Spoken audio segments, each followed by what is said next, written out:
Hi guys! I am Bambi Fernandez and this is Ate Jessica. Ganda lang. Ayun, ganda. And today we're going to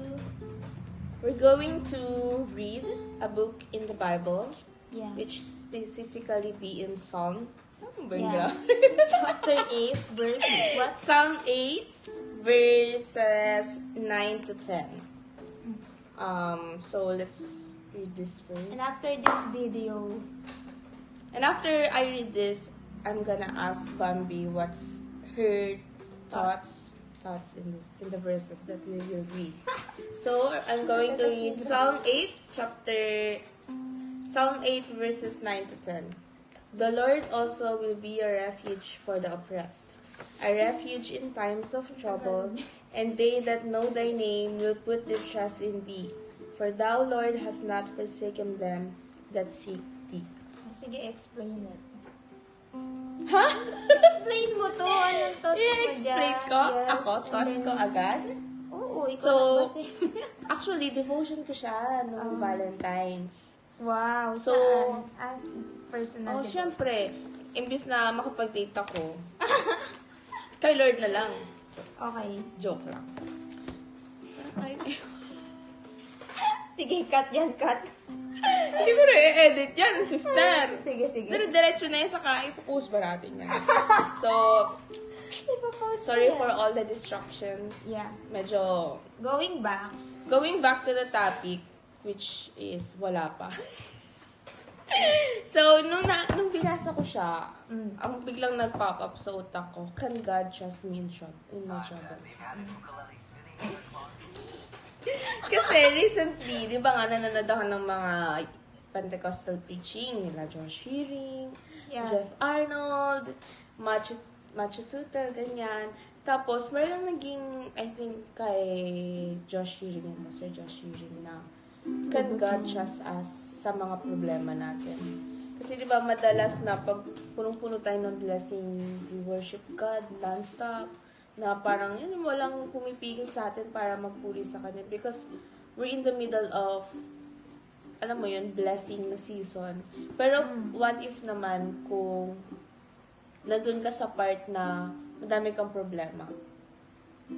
Pero alam mo, actually, na-realize ko nung nabasa ko siya, sabi ko, pag may problema pala na dumadaan sa buhay ko, nade-demonstrate dun yung trust ni God sa akin. Kasi di ba madalas na sinasabi sa atin na magtiwala ka sa Panginoon, magtiwala ka sa Panginoon. And paano kung nandun na yung tiwala natin? Paano naman yung tiwala ni Lord for us?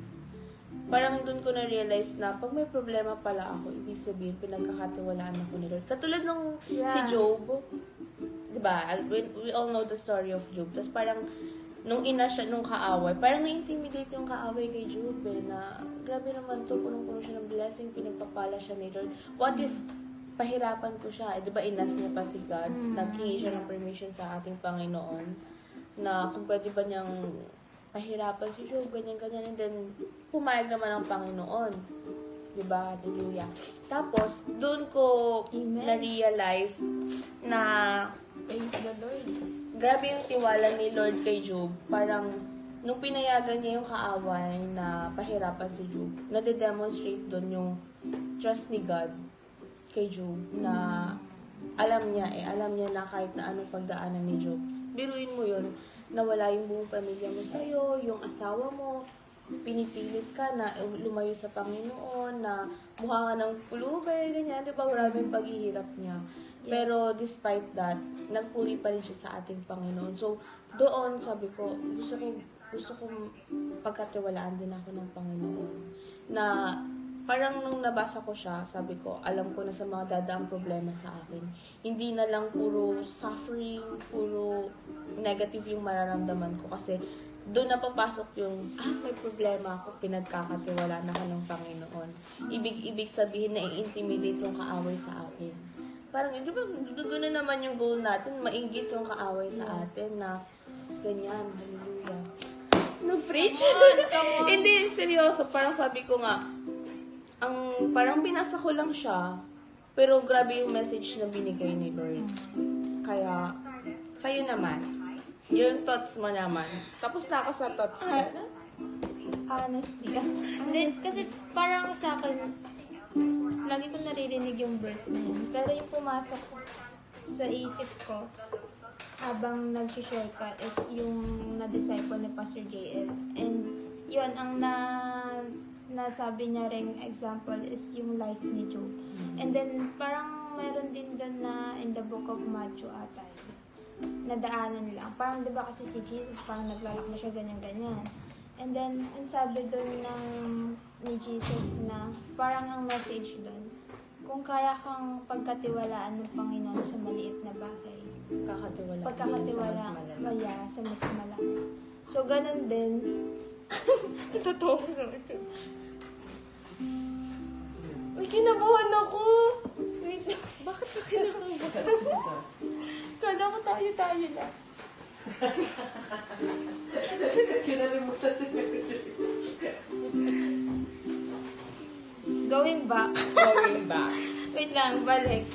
Ayun, parang dito, na-remind lang ako sa verse na the Lord also will be a refuge for the oppressed, a refuge in times of trouble. And they that know that thy name will put their trust in thee, for the Lord has not forsaken. So, ayun nga, parang na-example ni Pastor JL yung si Job. Di ba na-devotion ko dito? And sobra talaga akong na-amaze din doon sa kwento ni Job. Kaya ako siya na-sure. And parang, pag in-apply din natin siya sa buhay natin bilang isang Kristiyano, is, for example, yung sa tithes. Yes. Kung ikaw nagta-tithes ka na parang kaya mong i-give kahit maliit yan, malaki. Parang, mas doon ka pagkakatiwalaan ng Panginoon na bigyan din ng blessings ibabalik sa iyo. Kasi, ganun mo parang ibinibigay kung ano talagang nasa puso mo, tsaka yung walang kulang, ganun. So, Yeah. basta may ano dun, hindi ko siya ma-explain ng maayos. About siya sa tithes. Ayun. Naalala ko yung pinreach ni Pastor Danny ata yun. Minsan, maganda yung intention natin sa isang bagay. Pero kung ginagawa natin siya na hindi naaayon sa Lord, sa Panginoon, ano ba yun? Dala mo yung charger? Nasaan?